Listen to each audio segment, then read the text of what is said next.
What's up, guys, and welcome back to another episode of Keeping Up with the Commanders. I'm your host, Mason Kenahan, and today we have a joint practice to break down between the Washington Commanders and the Miami Dolphins ahead of their Saturday matchup in the second week of or I guess technically third week of the preseason, but second week for Washington and Miami. So before practice, we got a lot to run through. We've got some stuff before practice that Dan Quinn said in his press conference. We're going to get to that at the beginning. And then we're going to dive into the stuff that happened during the practice day, which wasn't a lot. I mean, there's things that happened, but the media did not report a ton of stuff coming out of practice today. I'll just say that. It was not a lot coming out, but we're going to go over the stuff that did come out, including an impressive day from Jayden Daniels. We're also going to go through some other standouts, some other things that I liked, things that I heard about that I liked, among some other things as well. And then we're going to look ahead at Saturday's matchup. How long will the starters play? How long do I want the starters to play? That type of stuff. So, yeah, let's just jump right into it, starting with Dan Quinn's pre-joint practice press conference. I mess that up almost every time. Pre-joint practice press conference for Dan Quinn. He said that there is a battle for the wide receiver 2 position, which kind of stirred Commanders Twitter into a frenzy a little bit, I would say, especially since the lack of success we've seen recently from Jahan Dotson. We saw a lack of success last year after an impressive first-year season on the team. It was kind of a sophomore slump, whether that was many fans believing, oh, he was always open. It was just Sam Howell never got the ball to him. Eric Bieniemy did not set him up for success last season. We've seen more struggles here in training camp and in OTAs throughout the summer, which has not been great for a guy that was selected with the 16th overall pick in the draft just three drafts ago. So again, there's a lot of expectation on Jahan Dotson, and right now he is not living up to it because Dan Quinn has again said that there is a battle for the wide receiver 2 position. Now, what are my thoughts on this? I am concerned. I am concerned. Okay. Now we might say, oh, it's just practice. It's so early in the season. Jahan Dotson, don't be worried about him. This, that, he's always open. He just never gets the ball. All this. Guys, I think it's time for a conversation here. It's time for a conversation. I don't know what happened with Jahan, and Jahan knows it too. Jahan, I'm going to try and find the quote here. Jahan, oh my goodness, Jahan Dotson, after practice, he said that he's not where he wants to be right now, and he's trying to get his confidence back, which means he lost his confidence. That's not good. That's not good, especially for a wide receiver that needs to be dominant because he's got a rookie quarterback. You've got to have a good supporting cast around him, and we were expecting maybe a better year than last year here in year 3 for Jahan. Potentially a return to his form back in his rookie year, but we have not seen that so far in practice. We did not see that in the game against the Jets when Jahan Dotson played not only with the first-string quarterback, not only with the second-string quarterback, but he played all the way with the third-string offense pretty much almost the entire first half. Dan Quinn has also said that expect Jahan to play about the same amount that he played last week. So expect Jahan Dotson to play past the time with just the starters. He's going to play probably about an entire half, just like he did last week. He played 32 snaps, I believe. I charted it. I have a cut up of Jahan Dotson every snap that he was on the field. It's on my Twitter at Mason_Kenahan. So if you want to see every snap that Jahan Dotson played against the New York Jets, that is on my Twitter or X or whatever you want to call it. I still call it Twitter. But beyond Jahan Dotson, who is actually challenging him for that wide receiver 2 position? Olamide Zaccheaus is probably the favorite right now, I would say, to be the wide receiver 2, and that is not good. That is not good. Zaccheaus, he was on the Falcons, a former UDFA on the Falcons when Dan Quinn was there. I believe he was on the Eagles, I want to say, last year. Maybe he was on another team in between the Falcons and the Eagles. I'm not entirely sure. But, I mean, Zaccheaus, he has played well this preseason. He had a good kick or punt return in the game against the Jets. He has looked good in practice and scrimmages in 11-on-11 so far.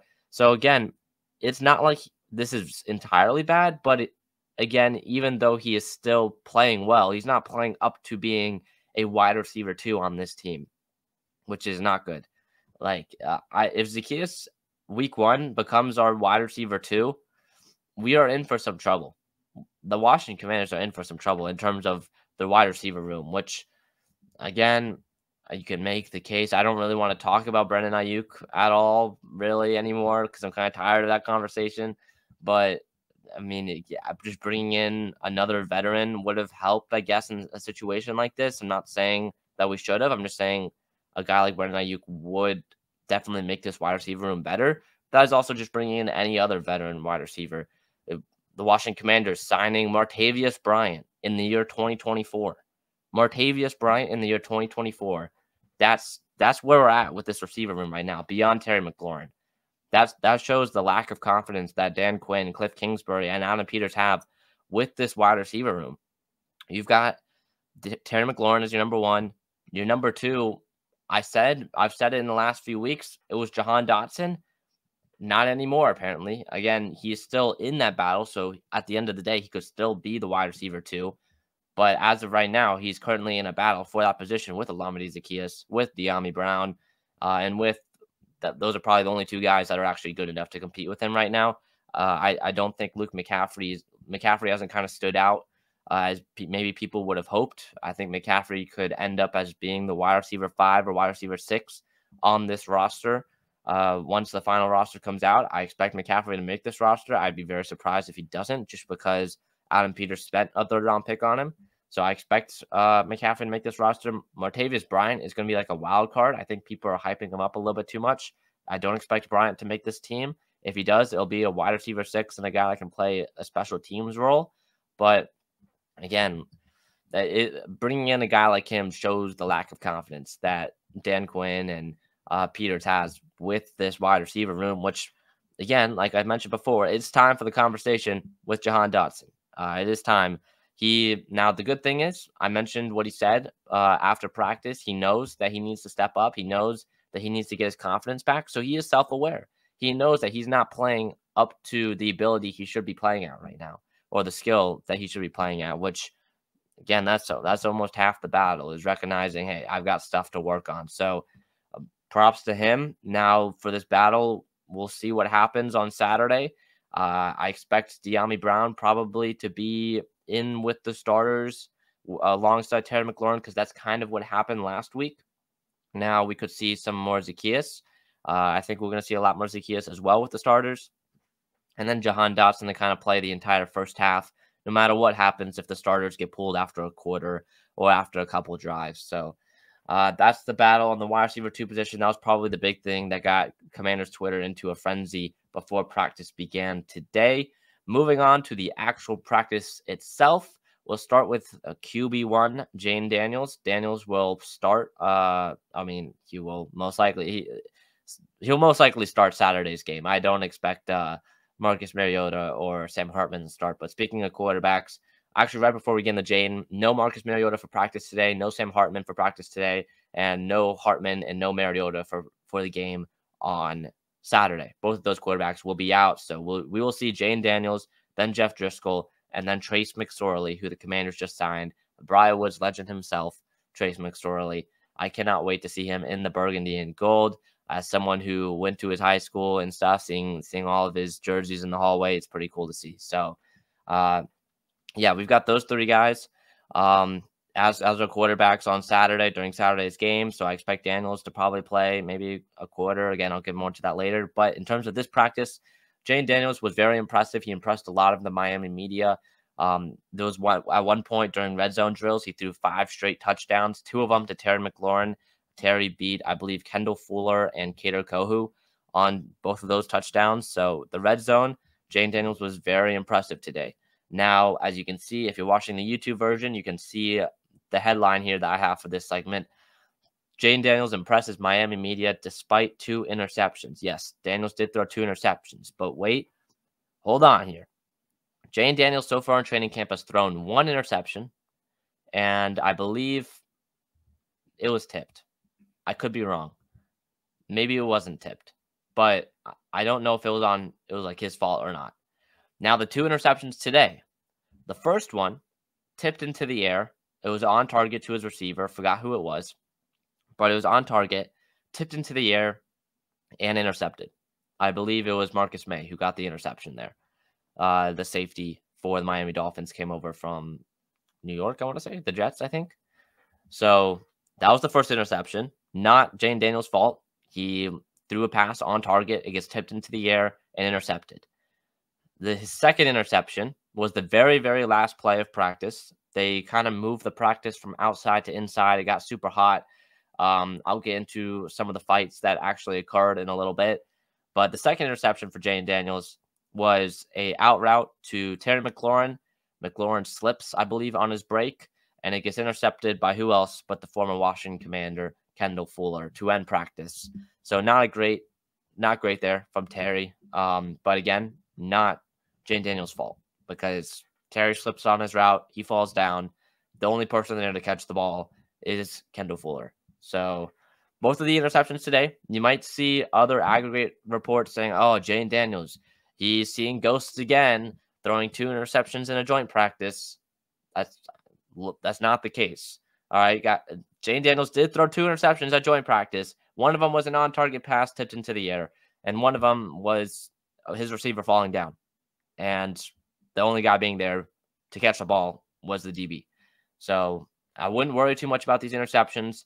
Jayden Daniels has thrown 3 interceptions now, I believe, total in training camp, which, again, we saw this at LSU. He is very safe with the football. He does not throw a lot of interceptions. He does not create turnovers a lot. And we've seen that so far in training camp and in the preseason game. He does not throw interceptions a lot. He's thrown 3 this entire preseason. And at least I can't say for the one back, I believe it was like one of the first days of practice when he threw the first one. But at least for these 2, they weren't his fault. So that's Jayden Daniels. I think the highlight should definitely be on his red zone, throwing 5 touchdowns in the red zone drills. I believe he was 5 of 6, the Miami media was reporting. So very impressive day from the number 2 overall pick, Jayden Daniels.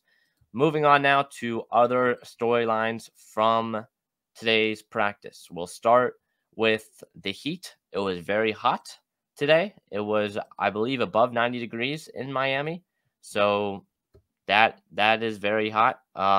Let me find the next storyline. Okay, the next one, Bo Bauer exited the game, or not the game, the practice, on the cart. It was a leg injury for Bo Bauer. Did not seem good. The UDFA, I believe, out of Notre Dame. I believe he's out of Notre Dame. I can't. Hold on. I believe he's out of Notre Dame. Yeah, out of Notre Dame. The UDFA out of Notre Dame, the linebacker. Bo Bauer, he's been somewhat impressive in terms of his leadership with the 3rd stringers and the 4th stringers. I still didn't really expect him to make the team, but still, it was a tough sight to see. It sounded like for Bo Bauer, who exited the practice on the cart. The injuries are starting to pile up, especially for the depth of this Washington Commanders team. Bo Bauer, I mentioned Marcus Mariota and Sam Hartman. Both of those guys are not going to be playing in Saturday's game. This isn't an injury. This is actually a good thing, but I just want to mention that Zach Ertz is going to be missing Saturday's game because his wife is giving birth. So good for him. And then I believe Brendan Coleman was back. He was in pads, so a good sight to see. He did not participate in individual and team drills, though. He was on the side field, still rehabbing. So we'll see what happens there. Andrew Wiley's back. Johnny Newton and Jordan McGee, the 2nd and 5th round picks for the Washington Commanders. The linebacker out of Temple who's Jordan McGee, and then Johnny Newton, the defensive tackle out of Illinois. Both of those guys did not make the trip down to Miami. So both of them did not practice in this joint practice, and I don't expect them to play in Saturday's game as well. Two young guys who are injured. I'm hopefully it's just precautionary, especially for Newton.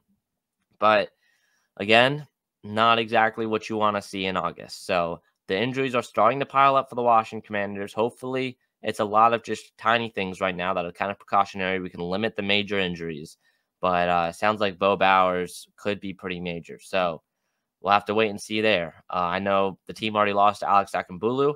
to an injury, and they released him, I believe, with an injury designation off of IR.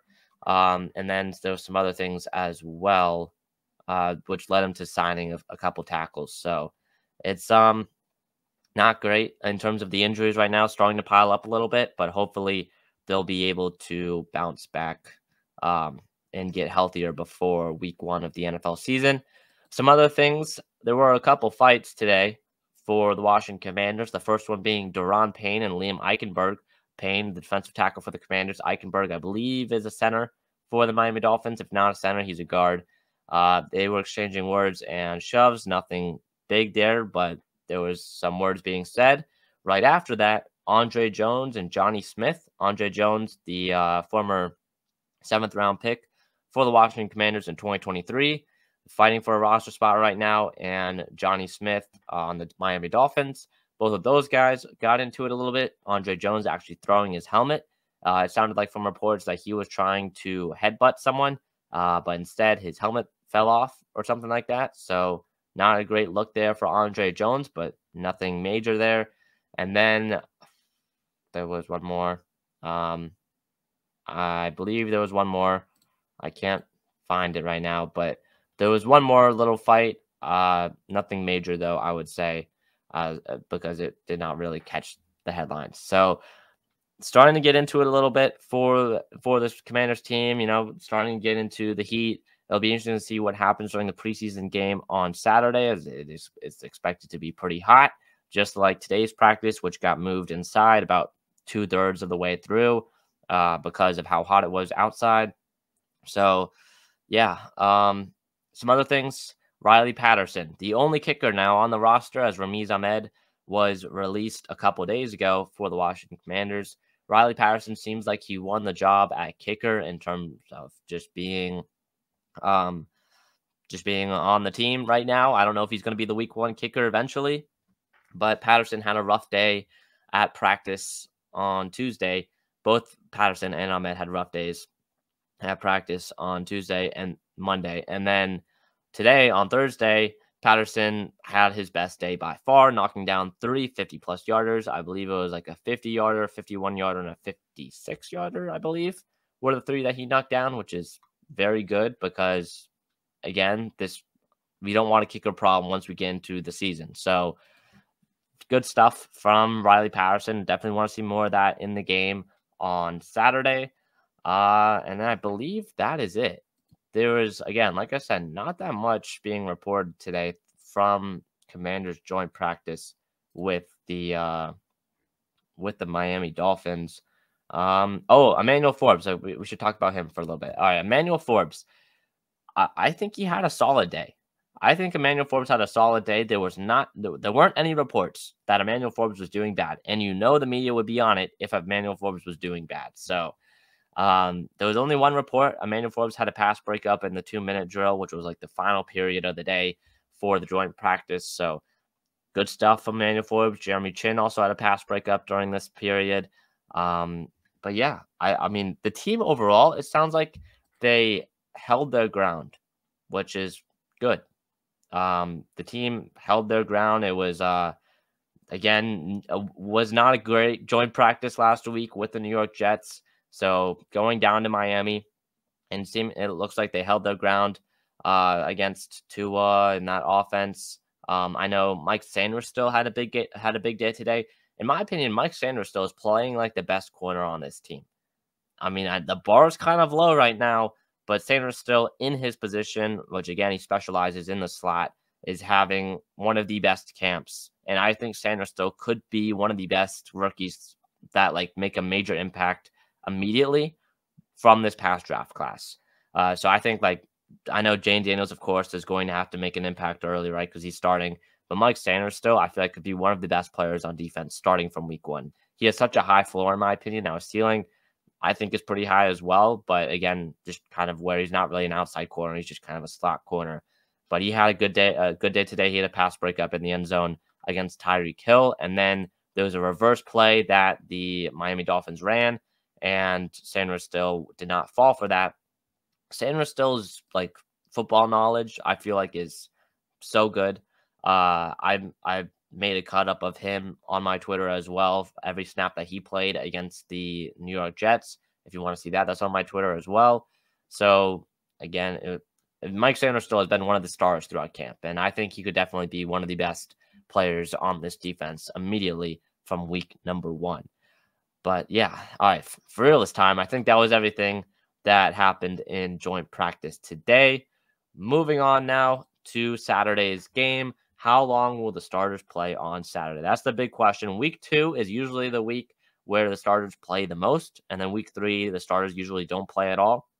So week 2, I expect them to probably play more than just one drive like they did last week, especially with a healthier offensive line behind Jayden Daniels. I don't know if Brendan Coleman is going to play because he was kind of on the side field today, but still with getting Cornelius Lucas back, Andrew Wiley, Sam Cosmi is fully healthy now. This is going to be a better offensive line than he had last week, which I know the coaching staff was very worried about Jayden Daniels in terms of making sure he stayed upright behind that line of scrimmage. It was a lot of short passes last week, and that's why Dan Quinn kind of was a little bit hesitant when Jayden Daniels flipped from the screen pass to the all go of 4 verticals or 5 verticals, he called it. So I think that's why Dan Quinn was a little bit mad at him in the press conference, because he just didn't want him to get hurt, not more of, oh, Jayden Daniels can't audible or whatever. So yeah, I expect Jayden Daniels to play more, probably a quarter for the starters. It sounds like Dan Quinn wants the starters to play more in the joint practice than the actual game itself. I don't think Trace McSorley got any action today. I don't know if Jeff Driscoll got much action today either. So Jayden Daniels probably will play. I think he'll play more than he did last week. I think he'll throw more than he did last week. But I don't know if he'll play a full half like what the Chiefs are doing for some reason with Patrick Mahomes. So that will do it. Yeah, so I expect a good day from the starters on Saturday. I expect Emmanuel Forbes to have a good game. It'll be tricky against Tyreek Hill. We saw what happened last year in that game. It was not pretty. So yeah, but yeah, that'll do it for today's episode. Hopefully the Washington Commanders can have a good game. Again, it's not really about the score in the preseason game. It's more about just young players playing well in the preseason. Hopefully they can come away healthy on Saturday's game. The next episode will be after the game, breaking down the game on Saturday, but that'll do it. It was kind of a quicker episode this time just because there hasn't really been that much to talk about in terms of the joint practice, but that'll do it for today's episode of Keeping Up with the Commanders. See you guys in the next one. Peace.